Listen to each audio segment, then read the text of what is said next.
YouTube, good morning. It's Chris Worden. We try and make insolvency easy to understand in these videos. Listen, if you like our channel, please subscribe, give us a like, give us a comment, help us boost up those YouTube rankings, because we've got some pretty important information. Well, at least we think so. Today I'm going to answer a question that I get quite regularly. And the question is, what's the difference between a liquidation and a striking off the company? I actually had a client come back to me yesterday and said, Chris, he'd read something about new laws aimed at directors who attempt to strike a company off. He liquidated his business and he's like, Chris, does this appeal to me? I'm like, no, it doesn't.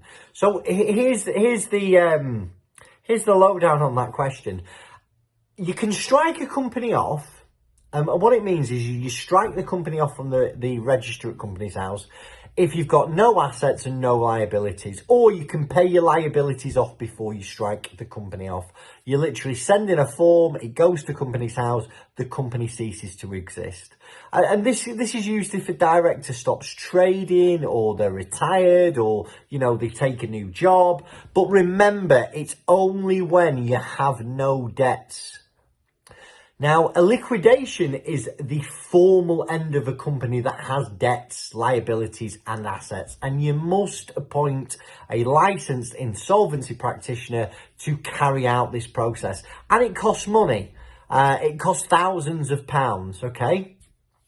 Now, there is a new bill that's being read today in the House of Commons, and today's the 15th of June 2021.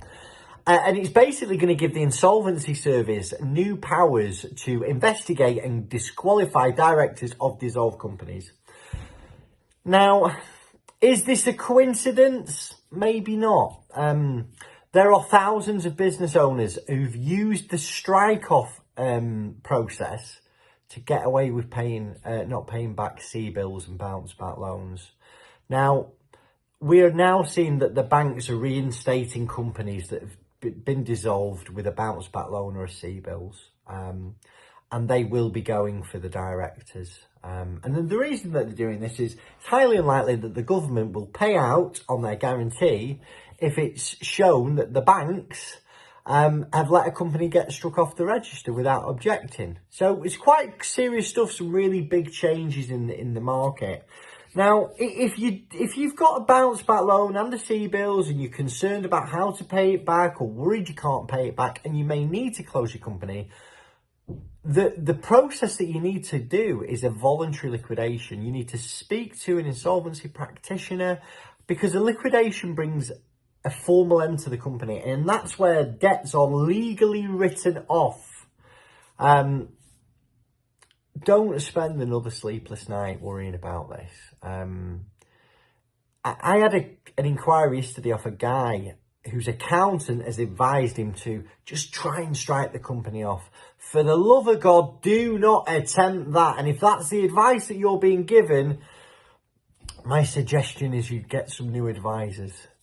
Because it's highly likely to be made personally liable for the money, and it's highly likely that you'll be disqualified as a director. So, I hope that's helpful. First Business Rescue, we're here to give you no-nonsense advice around insolvency and business debt.